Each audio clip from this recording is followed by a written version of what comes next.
வாழுகிற ஒவ்வொரு நிமிஷமும் கிறிஸ்துவை சந்திப்பதற்கு ப்ரிப்பேராக இருக்கணும். மரித்து சந்திக்கிறதுக்கு ரெடியாக இருக்கணும். ஒருவேளை வருகை முந்துமானால் உயிரோடு சந்திப்பதற்கு ரெடியாக இருக்கணும். அதற்கு அவர் என்ன சொல்றார் வாசிங்க. அதே பிலிப்பியருக்கு நிருபம் 3ஆம் அதிகாரம் 10வது வசனத்தை திருப்பி வாசிங்க பாபு. இப்படி நான் அவரையும் அவருடைய உயிர்த்தெழுதலின் வல்லமையையும் அவருடைய பாடுகளின் ஐக்கியத்தையும் அறிகிறதற்கும் அவருடைய மரணத்திற்கொப்பான மரணத்திற்குள்ளாகி எப்படியாயினும் நான் மரித்தோரிலிருந்து உயிரோடு எழுந்திருப்பதற்கு தகுதியாகும்படிக்கு நான் என்ன செய்யணும்? தகுதியாகும்படிக்கு நான் என்ன செய்யணும்? வாசிங்க 11வது வசனத்தை வாசிங்க. அவருக்காக எல்லாவற்றையும் நஷ்டம் என்று விட்டேன், குப்பையுமாக எண்ணுகிறேன். இது ஃபர்ஸ்ட் பாயிண்ட். இது படிக்கிறதுக்கு வசனம் அப்படியே ஈஸியாக இருக்கும், நஷ்டம் என்று விட்டேன் அப்படின்னு சொல்லி. ஆனால் நஷ்டம் என்று விடுறது ஒன்றும் ஈஸியான காரியமா கஷ்டமான காரியமா அப்படின்னு சொல்லி பார்த்தீங்கன்னு சொன்னால் கவனிங்கள், அவர் எதை நஷ்டம் என்று சொல்லுகிறார்? வாசிங்க 7வது வசனத்தை வாசி. எனக்கு லாபமாய் இருந்தவைகள் எவைகளோ அவைகளை கிறிஸ்துவுக்காக நஷ்டம் என்று எண்ணினேன். எது எனக்கு மரணத்துக்குள்ளாகி தகுதி அடைய வைக்குது அப்படின்னு கேட்டீங்கன்னா, எனக்கு லாபமாய் இருக்கிறதை நான் நஷ்டம் என்று விடுகிறேன், அதுதான் என்னை தகுதிப்படுத்துகிறது.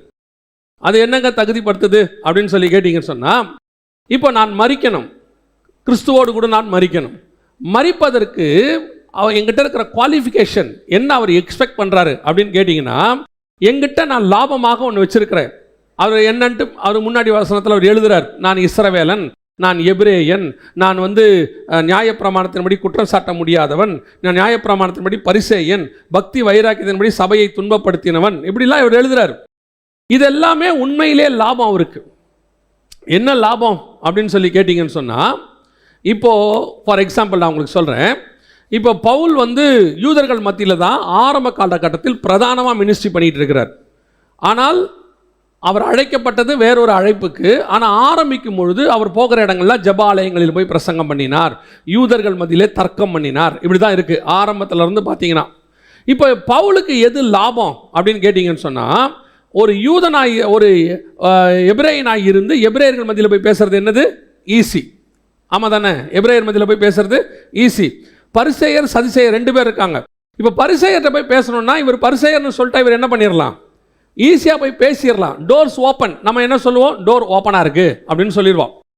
இப்போ பவுல் சொல்கிறாரு, இது எனக்கு லாபம், ஒரு வகையில் மினிஸ்ட்ரியில் எனக்கு எது என்னவது லாபம். ஆனால் அதை நான் எப்படி பார்க்குறேன்னா நஷ்டமாக பார்க்கிறேன். எதுக்கு நஷ்டமாக பார்க்குறேன்?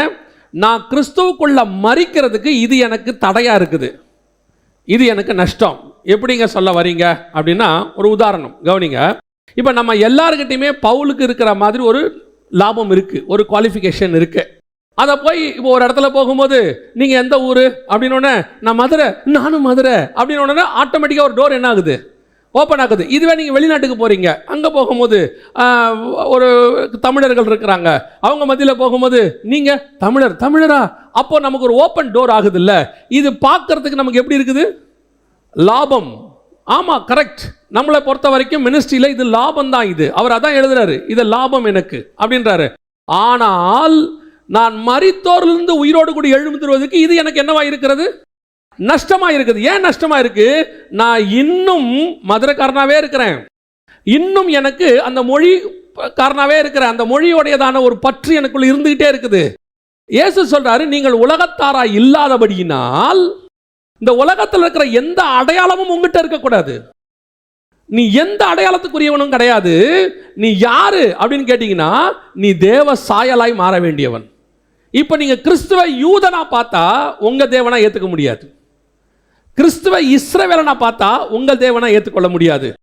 கிறிஸ்துவை தேவனாக பார்க்கறதுனால நமக்கு அவர்கிட்ட எந்த கேப்பும் வரல. உங்களுக்கு புரியுதா? எபிரேய கடவுளா பார்த்துட்டீங்கன்னா அவரை இந்திய கடவுளா பார்க்க முடியாது, அவரை இந்திய கடவுளாகவும் பார்க்கக்கூடாது, தமிழ் கடவுளாகவும் பார்க்கக்கூடாது, எருசலேம் கடவுளாகவும் பார்க்கக்கூடாது. அவர் உலக கடவுள் அல்ல, உன்னதத்தின் தேவன். இந்த சாயலை நான் அடையும்படிக்கு இப்போ உங்களை என்னையும் ஒரு டேக்குக்குள்ள கொண்டு வரது தான் பிசாசுடைய பெரிய தந்திரம். பிசாஸ் தந்திரத்திலே பெரிய தந்திரம் என்னன்னா, ஒரு டேக்குள்ள கொண்டு வரது. உங்களை அப்படியே அந்த டேக்ல ஒதுக்கி ஒதுக்கி ஒதுக்கி ஒதுக்கி கொண்டு போயிடுவான். நான் எப்பவும் சொல்லுவேன், உங்களை வச்சு ஒரு ஒரு ஒரு பிராண்ட் உருவாக்கக்கூடாது. உங்களை வச்சு இவர் இப்படித்தான் மினிஸ்ட்ரியில் பிராண்ட் இருக்கு. எப்படின்னா அவர் பாஸ்டர், இவர் எவாஞ்சலிஸ்ட், இவர் ப்ராஃபட், அது வேற, அது அழைப்பு, அது அப்படிதான் வரும், அதை மாற்றவே முடியாது. நான் சொல்றது உங்களுக்கு புரியுதா? ஆனால் இந்த பிராண்ட் வரக்கூடாது. இவர் இந்தியன், அவர் தமிழன், அவர் வந்துட்டு தெலுங்கன், இவர் மலையாளி, இந்த மாதிரி ஒரு பிராண்ட் உங்க மேல விழுதுன்னா நீங்கள் இன்னும் என்னவா இருக்கிறீர்கள்னா கிறிஸ்துவின் சாயலுக்கு ஒப்பான சாயலாக மாறவில்லைன்னு அர்த்தம். ஆனால் அது லாபம், கன்ஃபார்மா லாபம். அங்க போய் ஊழியம் பண்ணுறதுக்கு அது என்னவா இருக்குது? அவர் இந்த இடத்துல அதை தான் எழுதுறாரு, யாரையாவது ஆதாயம் பண்ணும்படிக்கு அப்படிங்கிறார். It's a profit. ஆனால் அவர் சொல்றாரு, இது எனக்கு நஷ்டமா இருக்குதுன்னா நான் கிறிஸ்துவுக்குள்ள மறிச்சு அந்த உயிர்த்தெழுதலின் சாயலை அடையறதுக்கு இது எனக்கு என்னவா இருக்கு? ஏன்னா நான் யூதனும் இல்லை, நான் கிரேக்கனும் இல்லை, நான் எவனுமே கிடையாது, நான் தேவனுடைய பிள்ளை. இந்த சாயல் நமக்கு வரணும். இதுதான் மரணத்திற்குள்ளாகி எப்படியாகிலும் உயிரோடு எழுந்திருப்பதற்கு அந்த மரணத்தின் சாயல் வந்தாதான். இப்போ நீங்க பாருங்க, ஒரு உதாரணத்துக்கு சொல்றேன். இப்போ நீங்க யாரை வேணாலும் வச்சுக்கோங்க, டாக்டர், இன்ஜினியர், அப்புறம் வந்துட்டு எந்த ஜாதிக்காரரு, எந்த மொழிக்காரரு, எல்லாரும் பாருங்க, செத்த ஒண்ணு அவருக்கு பேர் காமனா பாடி, அப்படிதானே?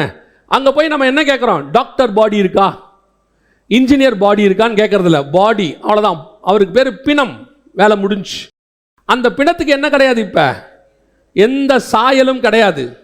அந்த பிணத்தை பார்த்து நீங்க ஒண்ணுமே சொல்ல முடியாது. டபுள் டிகிரி படுத்திருக்குன்னு சொல்ல மாட்டீங்க. டிகிரி படித்தவர், ஆனால் இப்போ என்னவா இருக்கிறாரு? பிணமா இருக்கிறாரு. அதுக்கு ஒரு சாயலத்தை நீங்க பூச முடியாது. மற்றபடி எல்லாரும் எப்படி மண்ணில் புதைக்கிறீங்களோ அதை புதைப்பீங்க, அவ்வளோதான், வேலை முடிஞ்சு. இதுதான் மரணத்திற்குள்ளாகி உயிர்த்தெழுதல் தகுதி அடையும்படிக்கு. அப்போ நான் இருக்கும்போதே எனக்கு அந்த சாயல் வரணும்னு அவர் விரும்புகிறார். என்னை எந்த விதத்திலையும் நீங்கள் டேக் பண்ண முடியாது, டேக் பண்ணவும் கூடாது. நான் நஷ்டத்தை விட்டுருங்க, எனக்கு லாபமாக இருந்துச்சு சில விஷயங்கள். என்னை பொறுத்த வரைக்கும் அவர் சொல்கிறார், என்னை பொறுத்த வரைக்கும் இது எனக்கு லாபம். இதெல்லாம் வச்சுக்கிட்டு என்னால் ஈஸியாக மினிஸ்ட்ரி பண்ண முடியும். ஒரு எபிரேயங்கிட்ட போனால் நான் எபிரேயன் சொல்லி பேசி பண்ணிடுவேன், ஈஸி. ஒரு கிரேக்கங்கிட்ட போனால் கிரேக்கன்னு சொல்லிடுவேன், ரோமங்கிட்ட போனால் ரோம பிரஜைன்னு சொல்லிடுவேன். ஆனால் என்னை அவன் ரோமனா பார்த்தானா கஷ்டம். பவுலை நான் ரோமனா பார்த்தனா எனக்கு அப்போஸ்தலனான்னு பார்க்க முடியாது. பவுல பென்யமின் கோத்திரத்தை நான் பார்த்தா யூத கோத்திரக்காரன் ஏற்றுக்க மாட்டான், ஆமா தானே? பரிசேயனை பார்த்தா சதுசேயன் சுவிசேஷத்தை கேட்க மாட்டான். இப்போ அவர் சொல்றாரு, எனக்கு மேலே இருக்கிற எதுவுமே எனக்கு வேண்டாம்ப்பா, என்னை விட்டுருங்க, நான் இது எல்லாமே இல்லை. இப்போ அவர் எப்படி மாறுறாருன்னு பாருங்க, வாசிங்க. ரோமர் 11:13 வாசிங்க பார்ப்போம். புறஜாதியாரான உங்களோட பேசுகிறேன். இதனால யாருக்கு? புறஜாதிகளுக்கு நான் அப்போஸ்தலன். இந்த இடத்துல தான் பேதுருவும் பவுலும் வேறுபடுறாங்க. பேதுருவும் பவுலும் என்ன செய்யறாங்க? வேறுபடுறாங்க. எதுக்கு வேறுபடுறாங்க? நான் புறஜாதியானுக்கு அப்போஸ்தலன் அப்படின்னா என்ன அர்த்தம்? என்னை நீங்க கொண்டு போய் இஸ்ரவேலின் ஊழியக்காரன் என்ன பண்ண முடியாது? டேக் பண்ண முடியாது. ஆனால் ஒரே அந்த இடத்துல அவர் சொல்றாரு, கலாத்தியர் 2:7 வாசிங்க பார்ப்போம். விருத்த சேதனம் உள்ளவர்களுக்கு அப்போஸ்தலனாய் இருக்கும்படிக்கு பேதுருவை பலப்படுத்தினவர் புறஜாதிகளுக்கு அப்போஸ்தலனாய் இருக்கும்படி அவனை ஒரு டேக்குள்ள கொண்டாந்துட்டாங்க பாருங்க. பேதுருவை எதுக்குள்ள கொண்டாந்துட்டாங்க? அவர் விருத்த சேதனம் உள்ளவர்களுக்கு யாரு? அப்போஸ்தலன். அவர் இஸ்ரவேலுக்கு அப்போஸ்தலன் பா, அவரு அவ்வளவுதான். இவரு ரெஸ்ட் ஆஃப் இஸ்ரவேல இல்லாத அத்தனை பேருக்கு இவர் அப்போஸ்தலர். இவரை நீங்க எந்த டேக்குள்ளேயும் கொண்டாட முடியாது. அவர் மசிடோனியாவுக்கு அப்போஸ்தலரு, இவர் கொரிந்துக்கு அப்போஸ்தலரு, அவர் கலாத்தியருக்குன்னு கொண்டாடாம புறஜாதி மொத்தத்துக்கும் இந்த டேக் தான் உங்க மேல உருவாக்கணும். உங்களை எந்த விதத்திலும் அட்ரஸ் பண்ணக்கூடாது. இந்த பூமிக்குரியதான அடையாளத்தில் எதை வச்சு உங்களை அட்ரஸ் பண்ணக்கூடாது. அந்த அட்ரஸ் பண்ண தொடங்குறத அவங்க தொடங்குவாங்க, அப்படிதான் ஆரம்பிப்பாங்க. இப்பவும் சொல்றேன், அவங்க அப்படிதான் ஆரம்பிப்பாங்க. பவுல் ஆரம்பத்தில் அப்படிதான் ஆரம்பிச்சாங்க. பவுல் பார்த்தாரு, நீங்க என்ன தப்பு பண்ண வைக்கிறீங்கன்ற முடிவுக்கு அவர் வந்துட்டாரு. உதறி தள்ளிட்டு போயிட்டே இருக்காரு. தேவையில்லை போங்கடா, நீ என்னப்பா நீ எபிரேயன் எவ்வளோ படிச்சிருக்கிற, கமாலியல் பாத்தில் படிச்சிருக்கிற, நியாயப்பிரமாணத்தை கரைச்சி குடிச்சிருக்கிற, இதை மெச்ச வச்சுக்கிட்டு இதே நியாயப்பிரமாணத்தோடு போய் இஸ்ரவேல்கிட்ட பண்ணினா எவ்வளோ மினிஸ்ட்ரி பண்ணலாம்? அவர் சொல்றாரு, நியாயப்பிரமாணத்தை வச்சுக்கிட்டு இஸ்ரவேலங்கிட்ட மினிஸ்ட்ரி பண்ணுறதை விட நியாயப்பிரமாணத்தை தூக்கி போட்டு மொத்த உலகத்துக்கு நான் ஊழியம் பண்ணுறேங்கிறார். இந்த டேக் தான் ரொம்ப இம்பார்ட்டன்ட். இந்த எண்ணம் உங்களுக்கு வரணும். உங்களை கண்டிப்பா ஒரு இடத்தில் அவர்கள் கார்னர் பண்ணுவார்கள். ஊழியத்தின் ஆரம்பத்தில் வரும்போது, நீங்க விசுவாசியா மாறி வரும்போது, இன்னைக்கு கிறிஸ்தவத்துக்குள்ளேயும் அது இருக்கு, நான் இல்லைன்னு சொல்லலை, இருக்கு. அல்லது ஏதோ ஒரு விஷயத்தை வச்சுக்கிட்டு உங்களை கார்னர் பண்ணுவாங்க. ஒரு ஊர் பேரை வச்சுக்கிட்டு அவர் திருநெல்வேலிக்காரரு, அவர் நாகர்கோயில்காரரு, இந்த ஒரு டேக் பண்ணுவாங்க. இல்லை உங்கள்கிட்ட இருக்கிற மொழி, எந்த மொழியில் நீங்கள் பிறந்தீங்களோ தாய்மொழியோ அதை வச்சுக்கிட்டு டேக் பண்ணுவாங்க. எல்லாத்தையும் உடைங்க. நான் எவனுக்காகவும் தனிப்பட்ட முறையில் அல்ல, நான் எல்லாருக்கும் எல்லாமானேன். இதுதான் மரணத்துக்குள்ளாகிறது. எப்படி அந்த சாயல் மொத்தம் எனக்குள்ள போகணும், தொலைச்சிடணும். இவர் இன்னார் அப்படிங்கிறது போயிடணும். ஒரு இடத்துல பாருங்க, அப்படியே ஒரு ஜேர்னி கவனிங்க. இயேசு கிறிஸ்து ஆரம்பிக்கும் பொழுது மரியாளின் மைந்தன், தச்சனின் குமாரன். ஏன்னா ஒரு வேலையை வச்சு தான் அந்த காலத்தில் என்ன பண்ணாங்க, நிர்ணயம் பண்ணாங்க. இந்த வேலை பார்க்குறவர் இந்த ஜாதிகாரரு அப்படின்னு நிர்ணயம் பண்ணாங்க. இப்போ இயேசு கிறிஸ்துவ எங்கே கொண்டு வந்து நிறுத்த பார்க்குறான்? வேலையை வச்சு அப்படியே கொண்டு வந்து நிறுத்த பார்க்குறான்.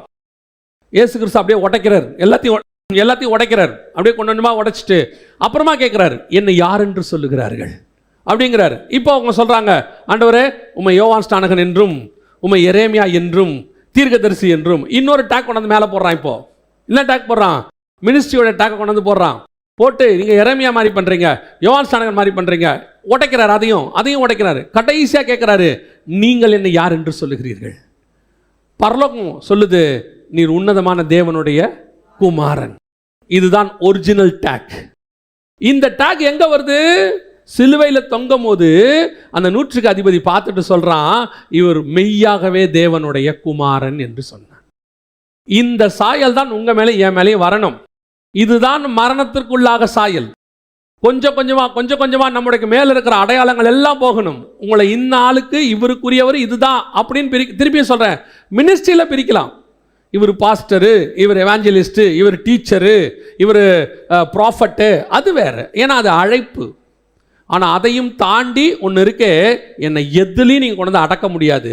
நான் யார் தெரியுமா? தேவனுடைய சாயலை அடைகிறேன். அவருடைய மரணத்திற்குள்ளாகி, அந்த இடத்துல அவர் அழகாக சொல்வார், அவருடைய மரணத்திற்கு ஒப்பான மரணத்துக்குள்ளாகி எப்படியாயும் நான் மரித்தோர் வந்து உயிரோடு எழுதுவதற்கு. அப்படின்னா என்ன அர்த்தம்? அவர் சாகும்போது என்ன, அவ்வளோதான், தேவனுடைய குமாரன். அதே மரணத்திற்கு நானும் வரணும். இவன் யாரு? இவன் தேவனுடைய பையன். ஏற்றுக்கொண்டவர் எத்தனை பேர், அத்தனை பேர் தேவனுடைய பிள்ளைகளாகும்படி. நீங்கள் வாழும்போது என்னென்ன அடையாளம் உங்கள் மேலே இருக்குதோ அதெல்லாம் எனக்கு தொலைஞ்சு போகட்டும், அது எல்லாமே மாறி போகட்டும். எனக்கு ஒரு அடையாளம் வரட்டும். எந்த அடையாளம் வரட்டும்? உயிர்த்தெழுதலின் அடையாளம். உயிர்த்தெழும்போது கிறிஸ்து தச்சனின் மகன் அல்ல, மரியாளின் மைந்தன் அல்ல, கிறிஸ்து தீர்க்கதரிசி அல்ல, உன்னதமான தேவனுடைய குமாரன். இதுதான் உயிர்த்தெழுதலுடையதான அடையாளம். இதுக்கு தான் நாம் ரெடியாக இருக்கணும். மரிக்கும் போது எப்படி மரிக்கணுமா? இந்த அடையாளங்கள்லாம் தொலைச்சிட்டு மரிக்கணுமா? மரிக்கும் போது இயேசு சிலுவையில் பார்த்து அவன் சொல்லிட்டான், இவர் உண்மையிலே தேவனுடைய குமாரன். அப்போ நீங்கள் நானும் சாகும்போது இவர் உண்மையிலே தேவனுடைய மனுஷன். வேற எந்த அடையாளமும் நம்ம மேலே இருக்கக்கூடாது. இதுதான் நான் மரணத்துக்குள்ளாக ரெடி ஆகுதல்.